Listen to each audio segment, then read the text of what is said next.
कत्तलीकरिता बांधून ठेवलेल्या गोवंशीय जनावरांची सुटका. कत्तलीकरिता बांधून ठेवलेल्या 9 गोवंशीय जनावरांची सुटका करून 3,70,000 रुपये किमतीचा मुद्देमाल जप्त करण्यात आलाय.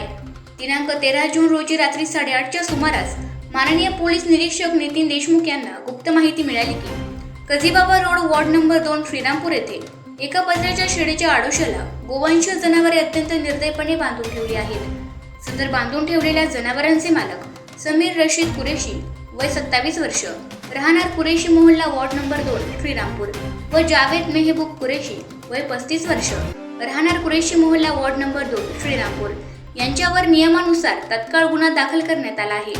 सदरची कारवाई माननीय पोलीस अधीक्षक राकेश ओला साहेब, माननीय अपर पोलीस अधीक्षक श्रीरामपूर वैभव कुलवर्म साहेब हे करत असून दाखल गुन्ह्याचा अधिक तपास पोलीस निरीक्षक नितीन देशमुख यांच्या मार्गदर्शनाखाली police head constable Shafiq Shaikh हे करत आहेत.